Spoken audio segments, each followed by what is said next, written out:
Welcome, I'm Richard D. Hall and I'm here in Portugal, Praia de Luz. Now the reason why I've come here is because I'm making a series of documentaries about the Madeleine McCann case.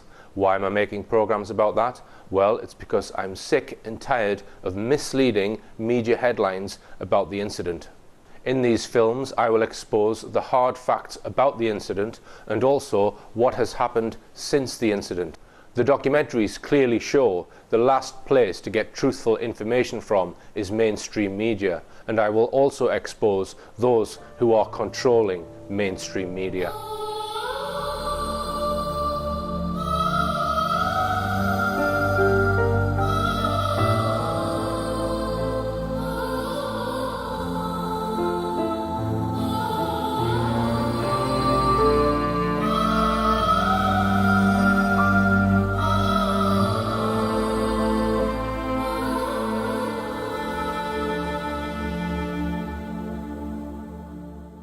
I want to start by pointing out the reason these films are being produced. It is not because I have any particular interest in personal tragedy type stories and all the emotions that go with them. It is because this case demonstrates how establishment organisations such as TV and media, including the BBC, the government, the Prime Minister, the Cabinet Office and government agencies, British intelligence and Scotland Yard are used nefariously for a range of purposes that most people are not aware of.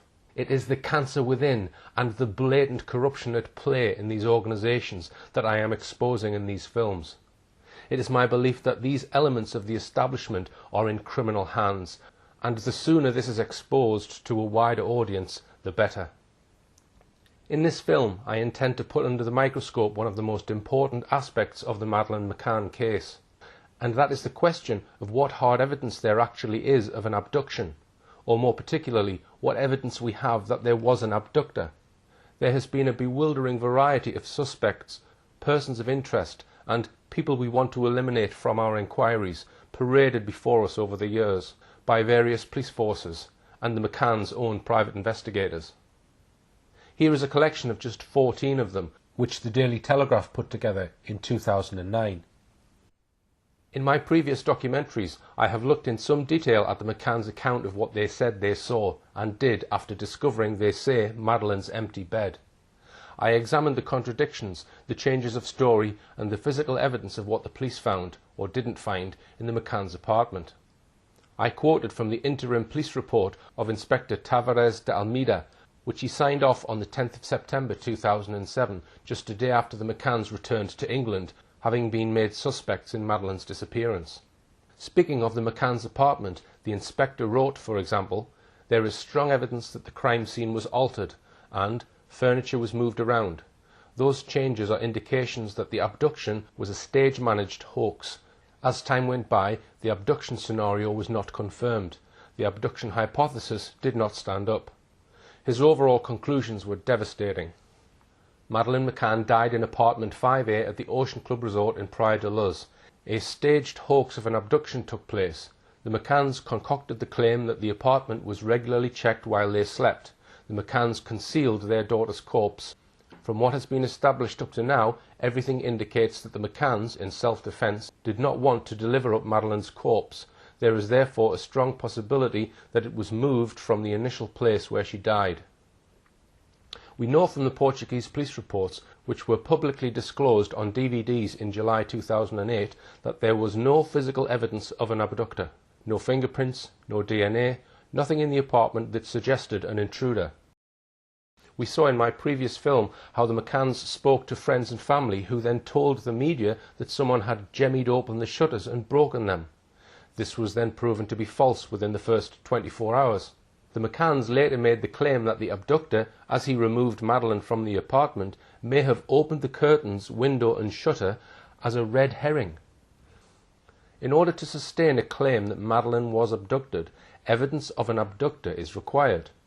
The McCanns got it from one of their close friends, who was on holiday with them, Jane Tanner.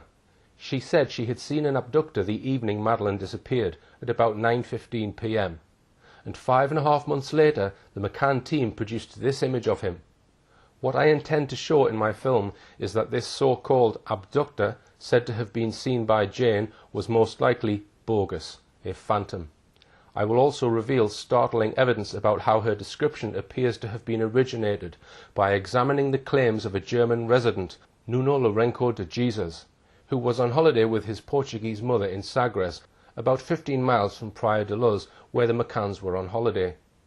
He claims that days before Madeleine was reported missing, he saw a man photographing children on Sagres beach, who later tried to kidnap his daughter. I will call this man Sagres Man, and in a moment I will name him. Finally, in my film, I will deal with the claims made on BBC's Crime Watch programme in 2013 by a former head of Scotland Yard's Madeleine McCann investigation, Detective Chief Inspector Andy Redwood, that he had now, after 6 years, found the man allegedly seen by Jane Tanner. He said it was a man who had been carrying his young daughter home from a night creche that evening. On top of that, DCI Redwood resurrected on Crime Watch a claimed sighting of an abducted by an Irish family, the Smiths, from Drogheda, claiming that this man was now the central focus of his investigation. I will examine Scotland Yard's claims in great detail. To be clear, what we have is 4 separate claims of an abductor. These I shall call Sagres Man, allegedly tried to kidnap a young girl from her parents on the Sunday before Madeleine was reported missing. Tanner Man, a man carrying a young child allegedly seen by the McCann's friend Jane Tanner.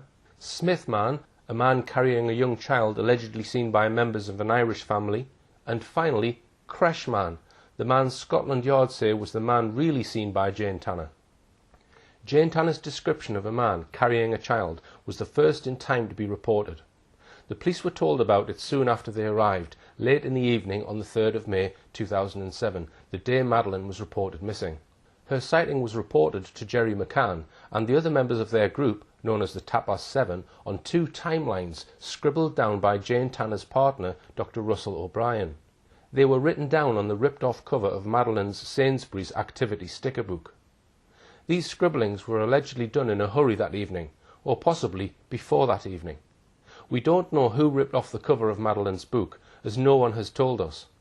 Most likely either Madeleine's mother or father, Jerry or Kate McCann. A staggering 5.5 months later, a sketch of this man was finally produced by a lady called Melissa Little, who the public were told was an FBI-trained forensic artist. If we look at the 2 timelines, we see on the first one the entry 920/5 Ella, crossed out, Jane checked 5D, sees stranger and child. 5D is the apartment of Russell and Jane. Then on the second line, this is changed slightly to 9:20 p.m, Jane Tanner sees stranger walking carrying a child. Later, the McCanns and Jane Tanner pinpointed the time of this alleged sighting to 9:15 p.m. rather than 9:20 p.m. Jane Tanner told police in her first statement, dated the 4th of May 2007, that as she walked up the lane towards her holiday apartment and the McCann's holiday apartment, she saw a man carrying a child with a hurried walk, it being this detail, together with the fact that the child was dressed in pyjamas without being wrapped in a blanket, that caught her attention. She only managed to see him from the side with the child in his arms. She noticed the individual's presence exactly when she had just passed Jerry and Jez, who were talking. I think you were standing like that, and Jez was there with his pram pointing down that way. Because I think if you'd have been looking at me, because I would have said something, because I would have said about, because Kate had been moaning that you'd been gone a long time watching the football. I'm almost certain that when I came out, I came over and he was here, and I was like that. That's my memory of it, is like Jez is 6'3" or something and looking up and then turning in when I finished. That's my memory of it. By 9:15 p.m. it was already dark. There was limited street lighting in the area. According to Jane Tanner's own evidence, she saw the man with child crossing the lane ahead of her and could only have seen him sideways on for a maximum of 4 to 5 seconds. Yet, asked to describe the man she saw, she was able to give all the following details to the Portuguese police the next day. Dark-skinned individual, male sex, aged between 35 to 40, slim physical appearance, about 1.7 metres, 5'7" tall, very dark thick hair, longer at the back, she could only see him from behind. He was wearing linen-type cloth trousers, beige to golden in colour, wearing a dark Duffy-type jacket but not that thick. His shoes were dark in colour, classic type. He had a hurried walk. he was carrying a child who was lying on both his arms in front of his chest. By the way he was dressed, he gave her the impression that he was not a tourist, because he was very warmly dressed. Asked to describe the child, she said this: "About the child whom appeared to be sleeping, she only saw her legs. The child appeared to be older than a baby. She was barefoot and was wearing what appeared to be cotton pyjamas of a light colour, possibly white or light pink. She is not certain, but has the impression a design on the pyjamas, possibly a floral pattern, but she's not certain." Her statement adds, "As regard these details, she does not know what Madeleine was wearing at the moment of her disappearance, because she did not talk to anyone about this. As to her concerns about the man she saw, she only spoke to Jerry about this, not entering into details, and to the police." Pausing there, how credible is it that her sighting appears on 2 timelines of the evening's events written out that very evening by Russell O'Brien, yet she claims not to have informed anyone in the group except Jerry McCann, and then later the police. Jane Tanner was later to explain that she hadn't told Kate McCann about her sighting because, since Madeleine was already missing, she didn't want to upset her any further. Again, how credible is that? Let's just recap. She says she saw someone carrying a child. When the McCanns reported Madeleine missing, Jane Tanner told Jerry McCann about the sighting. Russell O'Brien wrote it down on the 2 timeline sheets on Madeleine's sticker book. It must be perfectly obvious that a group of people worried sick about a missing child, one of whom had allegedly seen a man carrying a young girl clad only in pyjamas, would immediately have got together with Jane and fired question after question at her, such as: how old was the child? What was she wearing? What was the man wearing? What did he look like? Which way was he heading? Was anyone with him? Yet, according to the McCanns and Jane, this never happened. You would also expect the rest of the group to ask Jerry, Kate, what was Madeleine wearing when she was taken? Yet in Jane's statement, as we've just seen, she said she, Jane, does not know what Madeleine was wearing at the moment of her disappearance because she did not talk to anyone about this. But she does admit that she spoke to Jerry about her sighting. Again, how credible is it that Jerry didn't ask her exactly what the child was wearing, or that Jane didn't tell him everything that she claimed to have seen? A search for Madeleine had begun sometime after 10:30, when the McCanns first reported Madeleine's disappearance to the management of the Ocean Club and to the police. Villagers turned out to look for her. Some of them were searching all night. None of them seemed to have been aware that there had been a report by Jane of a man with a child walking away from near the McCann's apartment in a southeasterly direction, as she claimed. Had that information been given out, it might have helped the searchers to narrow the field of search. 6 days later, on the 10th of May, Jane Tanner made a further statement to the police. In part of her statement, she elaborated further on her claimed sighting as follows. She can only affirm that the man that she saw carrying the child was in her belief associated with the disappearance of Madeleine Beth McCann. Confronted with the information that the tracker dog teams had followed the scent trails, in which, purportedly, Madeleine Beth McCann had not passed the intersection where she indicated a man carried a child, she affirmed immediately that she was not lying, maintaining the honesty of her initial version. That indeed there had passed in front of her a man carrying in his arms a barefoot child. At the time she had not paid him much attention, because it is common at the Ocean Club for children to pass in the arms of their parents between the creche and their respective homes, when they have collected them from babysitting service. Only it was strange that the child had no cover blanket, and the way the man walked rapidly, and how he was dressed. The trousers were slightly wide, their entire length being straight. They, the trousers, were as to colour identical to courtesite, a type of floor covering, chino style. As for the coat, it was dark coloured, seeming to be the same material as the trousers, it being a type of anorak. As for the footwear, she relates that she cannot confirm with certainty, but they were shoes which enabled the man to be fleet-footed. Okay, so let's now look at how Jane Tanner has suddenly elaborated on her initial description of the man, adding all these extra details. The colour of his trousers was the same as courtesite. The style of his trousers was chino style. His coat was dark. His coat appeared to be of the same material as his trousers. The coat was a type of anorak. The shoes were of a type that enabled the man to be fleet-footed, whatever that means. How could she now remember these additional details? Could she really have deduced, only seeing the man for seconds, that his jacket or anorak was made out of the same material, that the trousers were chino style and the colour of quartzite? Remember, she only saw this man for 5 seconds at the most. And what is meant by shoes of a type that enabled the man to be fleet-footed?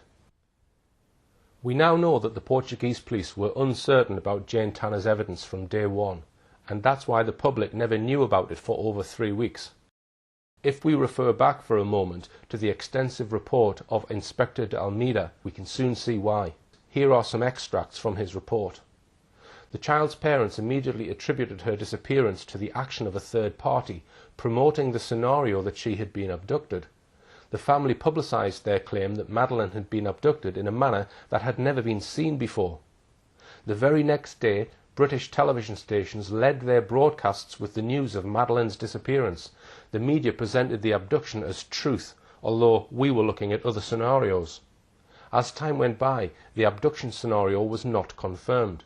For instance, no ransom was ever demanded in exchange for information by the alleged kidnappers or for the child herself. Still, considering the evidence of Jane Tanner, we continued examining the possibility that Madeleine had been abducted. She said she saw someone crossing the street in front of her. This information occupied us for a long time.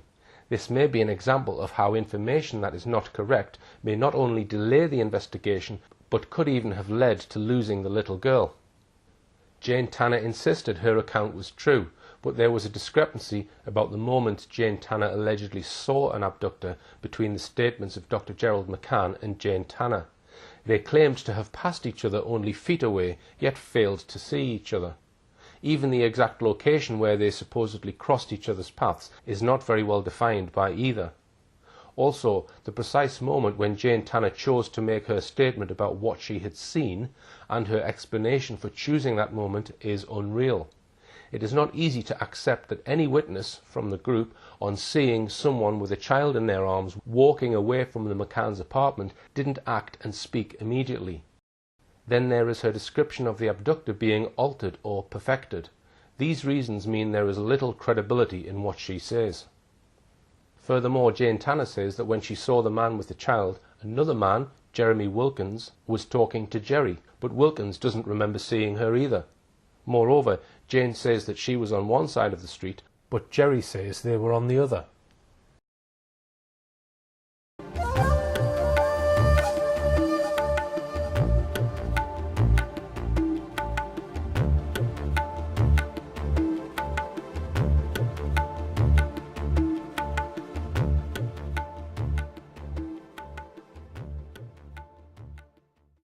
Yet another indication that Jane Tanner's story may have been a fabrication comes from Kate and Jerry McCann themselves.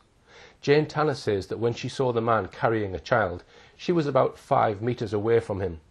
But the same day Jane was saying that, the 4th of May, the McCanns were saying something very different.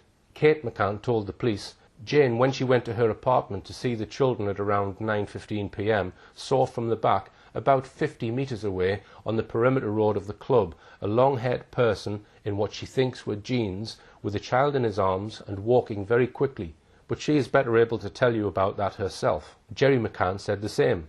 One of our group, Jane, at about 9:10 to 9:15 p.m, when she was going to her apartment to check on her children, saw from the back, about 50 meters away, on the perimeter road bordering the club, an individual carrying a child wearing pyjamas. Jane will be able to clarify this situation. It looks as though someone had forgotten the script. Jane said 5 meters. The McCanns said 50. That's quite a difference. Also, if you look at the McCanns' 2 statements, notice the remarkable similarity in their wording. Jane went to her apartment, saw the man from the back, 50 meters, perimeter road, carrying a child, child wearing pyjamas. Jane can tell you more. So could this suggest people trying to remember a script? In October 2014, I managed to meet with a senior former member of the McCann's own UK-based Find Madeleine investigation team. Now, very recently, somebody called Brenda Leyland, who had allegedly been sending messages on the internet about her opinions of the McCanns, was doorstepped by a Sky journalist, and she then fled her home and then went to stay in a hotel, and she was found shortly after that dead. Now, I'm not sure what the cause of her death was. It said in the media that the death was not suspicious. How can it not be suspicious if she's fled her home under stress and then suddenly she's found dead the following day? Now, the person that mainstream media should have doorstepped, I have come to try and speak to today. That is somebody called, and I'm sitting outside the block of flats where he lives. Worked for the McCanns for 6 months, and in that 6 months he had an insight into the true investigation, quotes, investigation, into allegedly trying to find Madeleine. This man, who worked for the McCanns for 6 months, told me that he forensically examined all of Jane Tanner's statements, as we have just done, and he thought that none of what she said could have happened. The first the public knew anything about this sighting was on Saturday the 26th of May, over 3 weeks after Madeleine was reported missing, when Jerry McCann summoned the world's media to a press conference. I could not find a video clip of this announcement online anywhere, so I will quote it for you. Jerry McCann stated, "Good afternoon. We very much welcome the decision of the Portuguese authorities to release details of a man seen by a witness here in Praia da Luz on Thursday the 3rd of May, the night of Madeleine's disappearance. The release of this important information followed an earlier meeting that we had with senior Portuguese police officers, a meeting that Kate and I both found to be amicable and very constructive. We feel sure that this sighting of a man with what appeared to be a child in his arms is both significant and relevant to Madeleine's abduction, and we would appeal, once again, to anyone who may have seen him or anything else suspicious on or around the 3rd of May to come forward and tell the police. For instance, was this man seen anywhere else in or near the town with a child, or what appeared to be a child? Which direction was he heading in? Did he have a vehicle? Whether you're a local resident or a holidaymaker who has since returned home from Portugal, any information, no matter how unimportant you may think it could be, may be vital in helping the Portuguese and British police to find our daughter. As we said yesterday, we wish for nothing more than to bring Madeleine home with us safe and well. Kate and I would also like to make it clear that as this is very much an ongoing police investigation, we will not be making any further public statements for the time being. Thank you." The Portuguese police had by then already, at least in private, decided that Jane Tanner's so-called sighting was a fabrication. That is why they didn't want to release this description. There were several things, however, that the wider public did not know about this announcement. Firstly, it may well have been given out as the result of intervention by the then Chancellor of the Exchequer, Gordon Brown. 3 days later, on the 29th of May, the Telegraph reported that the police only released details of a possible suspect sighting in the Madeleine McCann abduction inquiry after her parents talked to Gordon Brown, while the Times added this: a spokesman for the McCann family confirmed that Gordon Brown had telephoned the McCanns, though the spokesman stated that the details of the conversation would remain private. He did confirm that during the conversations Mr. Brown offered both Jerry and Kate his full support in their efforts to find Madeleine. Second, the public had no idea that it was a close, long-term friend of the McCanns, one of the Tapper Seven, who had come up with the description. Third, the public had no idea that Jane Tanner had already told Portuguese police after an informal identity parade on the 13th of May, 10 days after her alleged sighting, that she was sure that the person she claimed to have seen was in fact Robert Murat. Indeed, her positive identification of Murat triggered his being pulled in for questioning on the 15th of May and made a suspect. So the police already had a suspect based on Jane Tanner's story. Fourth, the public had no idea that every time Jane Tanner had been questioned by police, she added new details to her sighting, thus defying the well-known principle that memory fades with time. Jane Tanner's description of the man was released the same day by the Portuguese police.